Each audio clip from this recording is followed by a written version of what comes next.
Mwana feo na walini bado nipo kwanza. Nasema bado nipo. Wako watakuwa mimi bwana. We, waulize walio afu ndo imeishia wapi. Kavipi kamuulize stamina na vyeti akavizika kaburini. Mr. Alfani amazing. Mambo vipi Tanzania? Kama Dao is minute wa Ching the baddest ndimo mtu mbaya. As alongside niko na Sam baby the house man. Bana meeting time. Kila wakati tunakutana hapa kwa sababu ni sehemu salama kukutana mimi na wewe. Na hii ni The Gossip Table. Of course leo tunamzungumzia Whozu na mtoto wake. Unajue Lola. Kuna wakati unafika unasema basi. Kweli sasa hivi mambo mengine yanatakiwa yastopishwe na vitu vingine viendelee. Ndio. Sema sasa yule mtoto naye kapitia ekaeka. Unajua bora toka Whozu atae na Tunda amekuwa na wema tu. Lakini mtoto anapitia ekaeka kusudia maanko. Mara alianza akaja ndaro vimeisha. Kaja na huyu. Sasa huyu kama haitoshi kapewa na kila kitu cha mtoto. Sio vizuri. Yeah, na story ndio iko hivyo kwamba kuna account ambayo kwa kutumia Lola ni mtoto wa Tunda na Whozu. Sasa ile account akawa amepewa nani?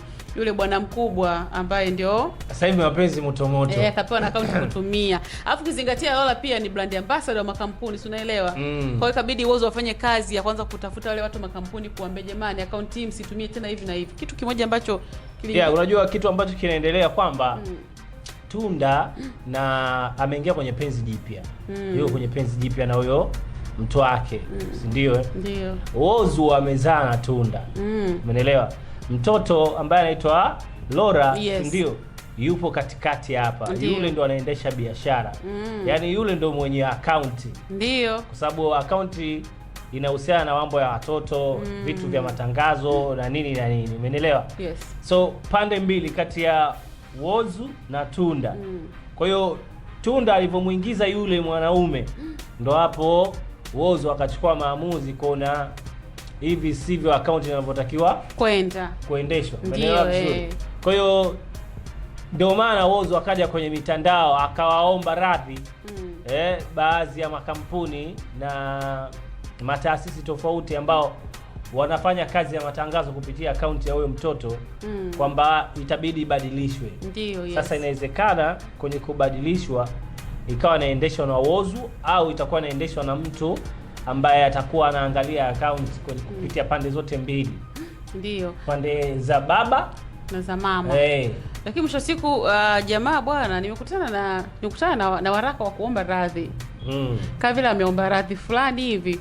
Unajua ni kitu ambacho kama ingekuwa ndio story inaenda hivyo basi hata Zari angemilikisha Shakibu akaunti ya Nila ni akaunti ya Tifa. Si ndio? Kama kweli mapenzi yakizidi mpaka akaunti za biashara. Sababu mtu superstar ukishapata watoto, celebrity hizo ukishapata watoto nao lazima wanakuwa ni brand ambassadors. Tunaona watoto wengi, hata mtoto wa Nandi naye pia ni brand ambassador makampuni mbalimbali kwa ajili ya vitu vya watoto. Mtoto wa Paula brand ambassador Mara na watu wengine wengi. Kwa hivyo inapotokea kwamba ile account yake unaitengenezea mistake kidogo, kuna wakati pia unaamua kwa sababu mwisho wa siku zile pesa wewe ndio unazipokea mzazi. Kwa hiyo mzazi ndio unakuwa unafelisha biashara ya mwanao. Eti Lola naye mfanya biashara jamani. Lakini jamaa kama vile ameomba radhi. Nilikutana na huo waraka akiomba radhi. Ni jambo zuri kwa sababu unafika wakati mnamuhusisha na mtoto pia katika mambo yenu, umeelewa?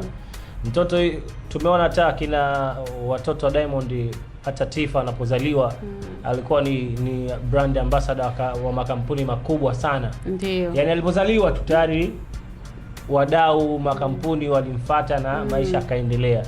Na watoto ambao umetoa mifano. Ndio, yes. Unaona na tujasikia mgogoro wote wa labda account kufungwa au account kubadilishwa au kuna kitu yani kuna something else kinaendelea kitakuwa kibaya, umeelewa? So kwa Whozu mimi nadhani ni time tu wenyewe kwenye kupishana, ndio maana naona kuna wakati mtu unafanya kitu unajiona umekosea baadaye unatakiwa uombe radhi ili uweke ule usawa wa sehemu zote kwa sababu tayari ushajua mimi kuna kitu hakijakaa sawa. Ni kweli.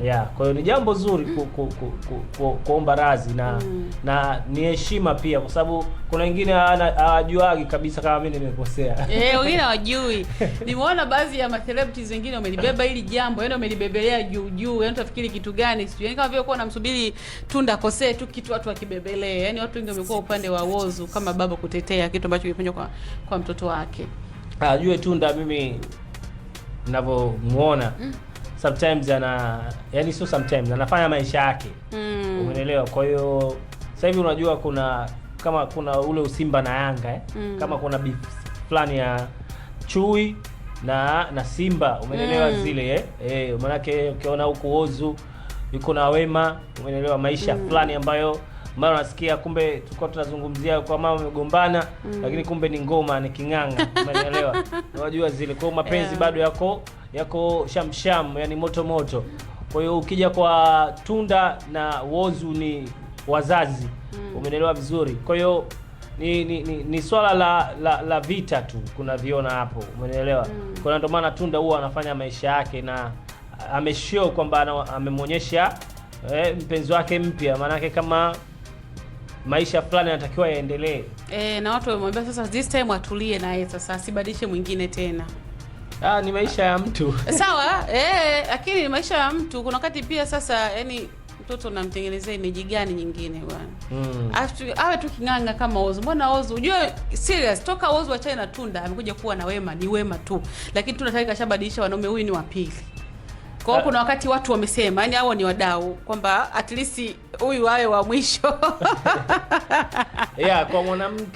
Kwa mwanamke kuweka orodha ya wanaume wengi Leo pia ni tatizo. Yes, hapo umeongea point kabisa hiyo iko hivi hata kama mwanaume pia, lakini inafika wakati unamwangalia na msanii. Kuna wakati ujue mtu unachoka. Mtu uko naye kwenye mahusiano lakini baadaye vitimbwi. Tumeona kama ya Najma na nini, umeelewa, kaolewa kabisa hata ndoa miezi miwili tu umeambiwa kwa hiyo kuna wakati tu mtu mnafanya mna break up kutokana na sababu za msingi, lakini tunatakiwa tuweke ile limit bana, ikifika time hii lakini mambo yote yanawezekana kwa sababu kuna ndoa. Ukifunga ndoa kuna wakati inaweza kukuweka katika mstari mzuri. Sema inavyoonekana Tunda anahangaika sana kutafuta mtu sahihi. Yaani yuko kwenye ile time ya kutafuta mtu sahihi, anahangaika. Anahangaika ndio hiyo, ukisema ndio hiyo bwana, kama unaweza kuvumilia mkuu mvumilivu. Unaona kama Faima. Ndio maana hata Dula Makabila aliwahi kuimba kwamba tuze uvumilivu apewe Faima. Yaani Faima, Rayvanny anaenda kwenye mahusiano mengine, Faima yuko pale pale. Wakiachana yule mtu anarudi, Faima yuko pale pale wanaendelea. Mpaka umestiki miaka mingapi sasa hivi? 10 almost. Huo ndio ukinganga sasa. Huo ndio ukinganga ndio unakuwa huo hivyo. Kwa sababu tunampongeza, waliachana too soon, baadaye wakaja wakarejeana, ni kitu kizuri. Toa comment yako ndugu yetu kuhusiana na hiki hapa Whozu ambacho amekizungumza kuhusiana na mtoto wake. Alikuwa kuna masuala fulani ya akaunti, akaja akaeka hapo akasema bana mimi nastopisha na nini mambo usitaki, kwanza nitafungua akaunti nyingine. Je, hichi alichokizungumza ni sahihi? Dondosha comment yako. Tumeona hapa ni sehemu salama wewe kutoa yale madukuduku yote ambayo wewe labda umechoshwa nyumbani kwako, mtaani kwako. So umeingia tu kwenye YouTube, kuna wakati fulani unajikuta unafurahishwa. Kwa hiyo fanya hivyo. Kwenye Instagram tunapatikana kwa jina la 69 Media TZ. Tuko live na inakuwa fresh. Unyama unakuwa umezingatiwa mahara pake. Tukushukuru sana wewe ambaye umekuwa na sisi na unaendelea kutufuatilia. Kwa ambaye ni mwanafamilia wetu, tuendelee kuwa pamoja na wewe ambaye ndio mwanafamilia mpya. Basi fuata ile maelekezo ya chini, una subscribe YouTube channel yetu, unakometisha kinyamwezi zaidi. Kwa niaba ya videographer wetu Deo Mpemba, mimi hapa ni Sami. King the baddest, ndiye mtu mbali baba. Awiwi. Awote. Agogo.